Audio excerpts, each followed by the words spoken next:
I'm going to be doing one that was done on TV, which everybody seems to ask about all the time. I'm going to take a piece of paper, and I'm going to cut out a heart shape. All I'm doing is making a pattern. This is copy paper, so I cut out a heart shape. We got our heart shape. I'm going to lay it down. I'm going to take a little stamp called the sprig, and I'm going to go over the whole thing, just making a pattern. I go kind of fast. I do light ones and I do dark ones. That creates a background to follow. So all around this cutout heart shape, I'm just blotting off the sprig. I'm going to lift it off, creates the heart, and then I come back again with the sprig and go around this. It creates the kind of stamps that you see out there that are really big, but this stamp allows you to make more than just a heart shape. You can make garlands and Christmas trees out of it and fill jars and pots and just have a lot of fun. And then I'm going back and blot it off a bit, fill it in if it's not quite round or square or whatever you want in the direction you want it, and then I would decorate it. But before I do that, I'm going to use it again. I'm going to use it over here with a little jar. So the jar is down in a black stamp pad. I'm coloring it with a soft watercolor blue, put a line underneath it. I'm going to come back and mask it off. That just means cover it up so the little top edge shows, and take the sprig again, put it in the top of this jar. Fade it off, so I've got light ones and dark ones again. Put this to the side and bring one down near the bottom for interest. You can add some more in here just so you get it a little fuller, whatever you'd like.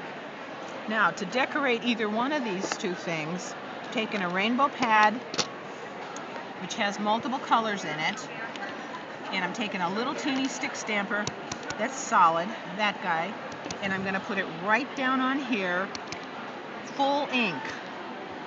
By putting it on full ink, you have the flowers in the foreground. By blotting it, you'll end up with one in the background.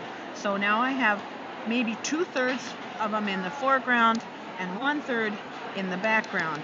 And I'm also switching my colors. Oops.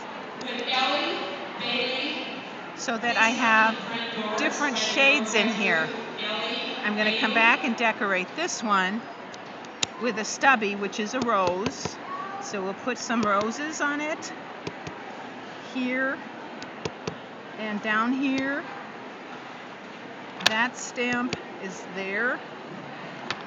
And I'll come back with another stamp in the same green, but because it's a solid stamp, one looks lighter than the other one, but they're both the same green. And we'll put some leaves in here.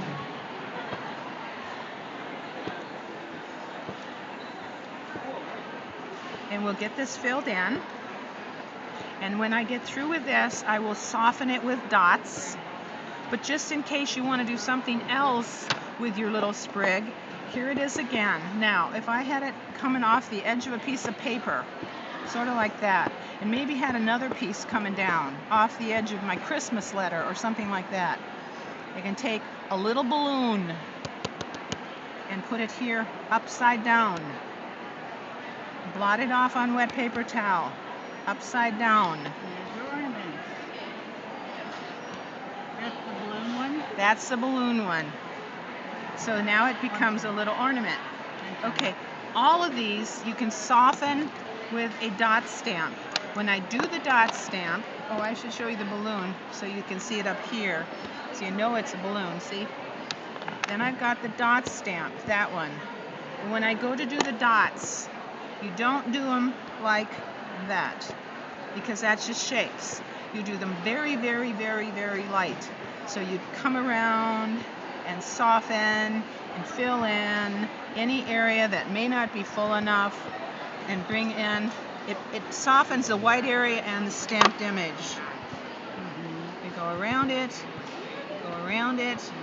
and go around it.